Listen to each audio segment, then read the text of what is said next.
Benarkah Buton tidak pernah dijajah? Pertanyaan ini tuh merupakan pertanyaan paling umum yang saya jumpai dari teman-teman sekampung ketika mereka tahu kalau saya juga orang Buton yang kebetulan belajar sejarah secara formal di universitas. Sejak Indonesia merdeka, penjajahan itu memang merupakan satu concern yang paling penting dalam pelajaran sejarah Indonesia, dan kita dapat menjumpainya di berbagai jenjang pendidikan, baik itu SD, SMP maupun SMA.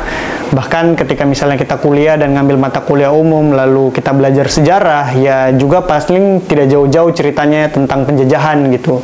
Dan kisah-kisah semacam perbudakan, semacam perampasan hak menanam cengkeh dengan pelayaran hongi, atau kemudian juga tanam paksa, dan juga pembangunan jalan raya dari Anyar ke Panarukan, sampai perang-perang terhadap VOC dan kemudian kekalahan raja-raja kita dan nanti agresi militer. Semuanya itu akan selalu diulang-ulang untuk menampilkan kerakusan dan kebengisan bangsa asing yang coba meraup keuntungan sebesar-besarnya dengan memperbudak bangsa Indonesia. Sayangnya kalau mau jujur ya, sampai 10 tahun lalu narasi semacam ini, cerita-cerita tadi itu seolah-olah tuh dalam pelajaran kita hanya terjadi di Jawa, ya mungkin sedikit di Sumatera dan juga di Maluku gitu kan. Banyak daerah-daerah lain di Indonesia itu yang mungkin karena saking banyaknya tidak masuk dalam space untuk menampung cerita tentang masa lalu kita, dan sampai-sampai timbul kesan kalau mereka itu tidak ada, termasuk kita di Buton. Dan dengan beberapa catatan penting, itu seolah-olah ya karena kita tidak masuk dalam cerita tentang penjajahan di buku LKS kita atau di buku cetak sejarah sekolah kita, ya berarti kita itu misterius gitu loh. Kita tidak termasuk dalam cerita penjajahan, dan bisa jadi ya kita tidak pernah dijajah gitu. Lalu kemudian timbullah klaim kalau Buton tidak pernah dijajah. Satu klaim yang sebenarnya harus kita akui secara jujur, itu tidak jelas asal-usulnya. Tapi sepanjang ingatan saya ketika saya duduk di sekolah dasar di sekitar awal tahun 2000-an, ya klaim ini tuh udah tersebar di kalangan anak-anak SD seperti rumor yang sangat sulit untuk dipertanggungjawabkan kebenarannya. Kayaknya rumor ini tuh waktu itu disebar dengan tekanan untuk membuat anak-anak semacam kami waktu itu bangga dengan peninggalan leluhur kami di Buton gitu. Satu peninggalan yang sangat luar biasa, yakni Benteng Keraton Buton.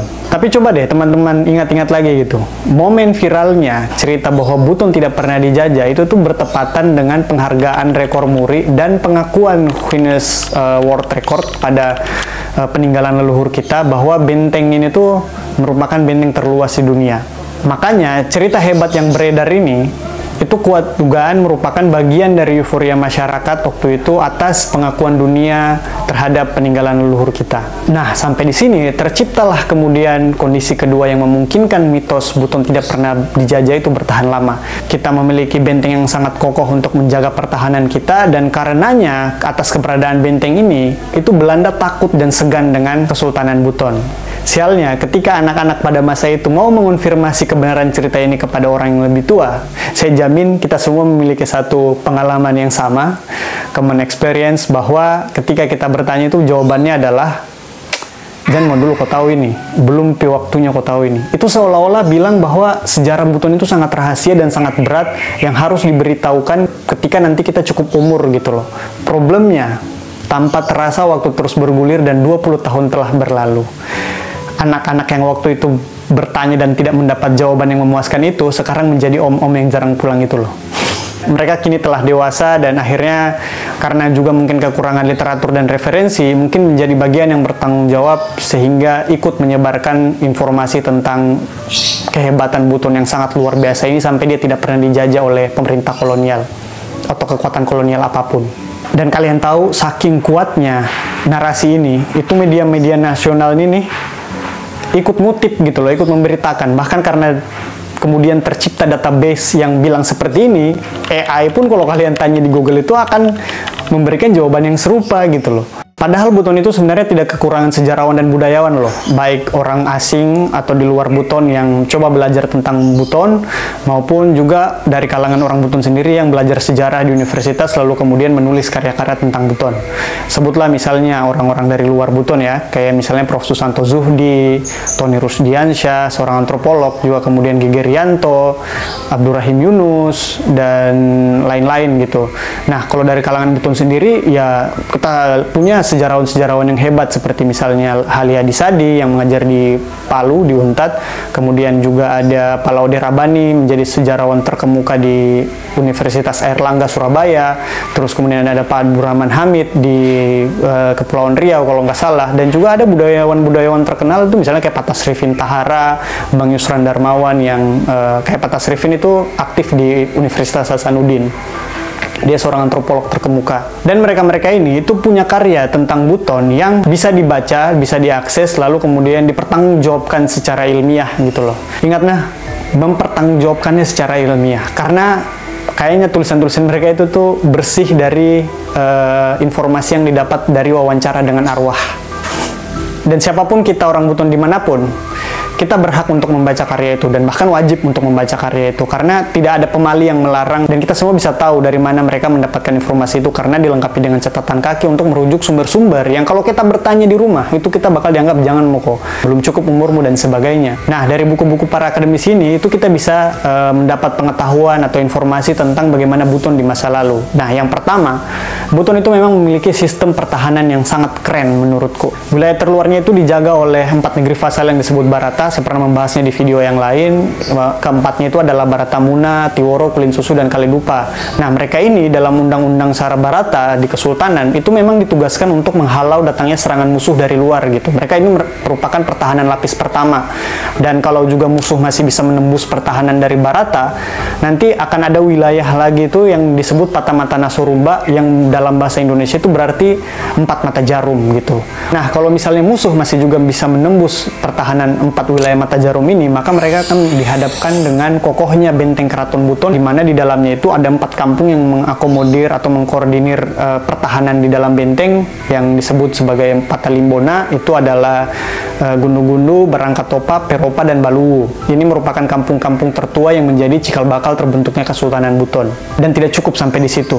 Di dalam benteng Keraton Buton itu ada Masjid Agung Keraton yang mana memiliki struktur sendiri, dan di dalam struktur itu diantaranya ada 4 imam yang jabatannya itu diwariskan secara turun-temurun dan mereka itu bertugas untuk menjaga Buton itu secara kebatinan gitu melalui pertahanan spiritual. Ini itu menggambarkan bagaimana orang Buton itu sebenarnya memiliki kesadaran geostrategis yang kuat untuk menghadapi kekuatan-kekuatan di sekitarnya, dan itu tuh diwujudkan dengan memadukan aspek-aspek teknis kemiliteran dengan kematangan spiritual gitu loh. Apalagi ya orang Buton itu memiliki tradisi lisan berupa kabanti atau syair-syair tradisional yang isinya itu adalah beberapa diantaranya itu untuk membuat warga itu jangan takut mati gitu loh, berani untuk mengorbankan diri mereka demi kemaslahatan negeri. Nah, karena itu semua susah kayaknya kalau kita mau bayangkan bagaimana sistem pertahanan berlapis ini tuh bisa ditembus oleh kekuatan musuh. Tapi yang perlu kita tahu adalah bahwa semua gambaran sistem yang ideal tadi itu hanya merupakan konsep di atas kertas. Pertanyaannya, bagaimana kemudian di kenyataannya? Efektifkah sistem ini berjalan? Benarkah VOC takut dengan sistem pertahanan berlapis ini? Dan juga akhirnya benarkah Buton itu tidak pernah dijajah? Jawabannya, orang Buton sendiri mengenal satu istilah dalam khazanah pengetahuan sejarah mereka, zamani Kaheruna Walanda. Atau yang kalau diartikan itu adalah zaman huru-hara Belanda. Dan itu terjadi di tahun 1755. Latar belakangnya itu karena terjadi peristiwa perompakan kapal Rosenwerk milik VOC di Pelabuhan Bau-Bau, dan saat itu Buton dipimpin oleh Sultan Himayatuddin atau Sultan Lakaram-Bau yang memang beliau itu tidak suka dengan pengaruh VOC yang begitu kuat di sana. Nah, makanya ketika perompakan itu terjadi, Sultan terkesan membiarkan malapetaka tersebut terjadi. Ini bertentangan dengan perjanjian kedua belah pihak yang sebelumnya telah ditandatangani. Ya tentu dong VOC kecewa dengan peristiwa ini, dan ya kalian tahu, untuk mencegah kemarahan VOC atas peristiwa ini, pembesar-pembesar kesultanan sekalipun itu akhirnya bersepakat untuk meminta Sultan Lakaram-Bau ini turun dari jabatannya. Saking kuatnya pengaruh VOC di iklim politik Kesultanan Buton.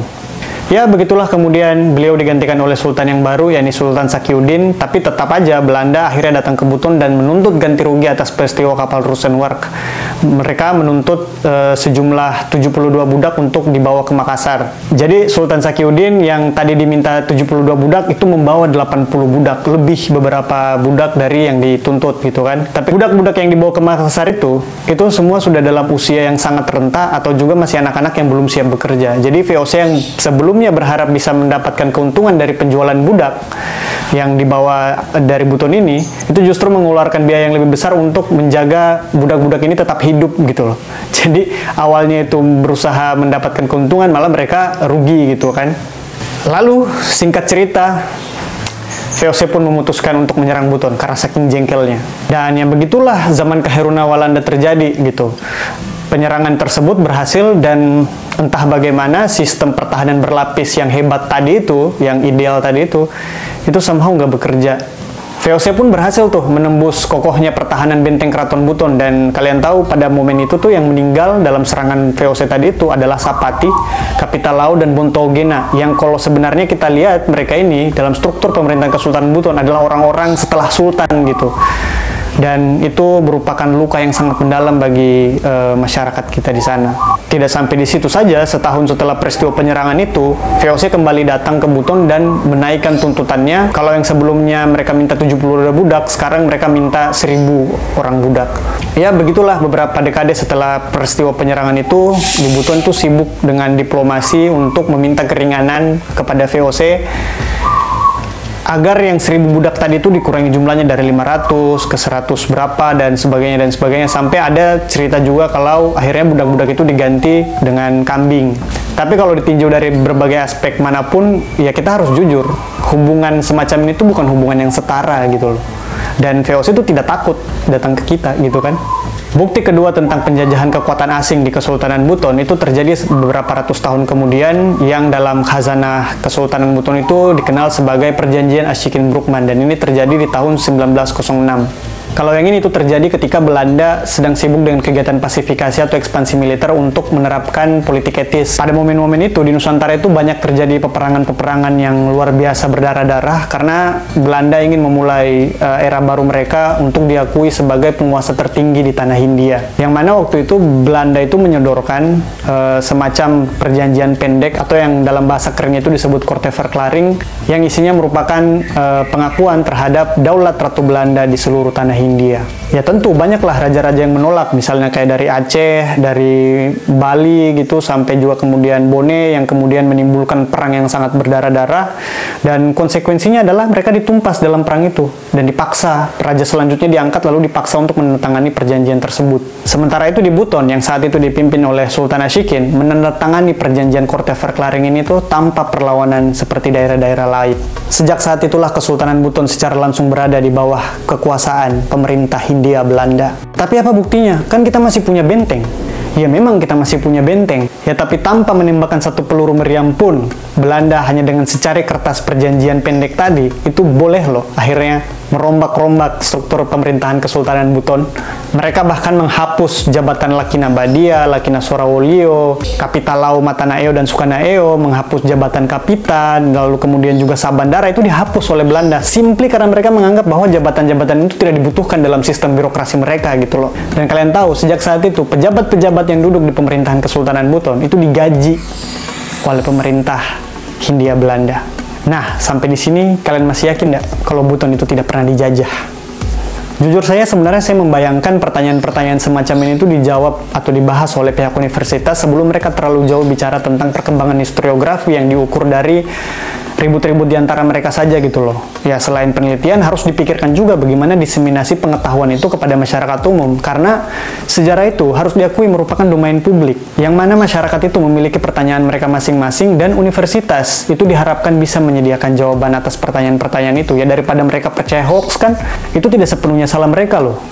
Persoalan semacam ini tuh mungkin tidak terlalu menarik untuk dimasukkan ke dalam Scopus ya, tapi itu ada di masyarakat gitu loh, dan itu harus didudukan dengan benar sebelum kemudian kita bisa pindah ke pembahasan-pembahasan canggih semacam perubahan sosial atau misalnya struktur ekonomi kontemporer, cultural studies, dan lain sebagainya gitu kan. Tapi begitulah, video ini ditujukan untuk memberikan perspektif. Silakan teman-teman untuk menyimpulkan sendiri, benarkah Buton itu tidak pernah dijajah? See you in the next video. Jangan lupa subscribe.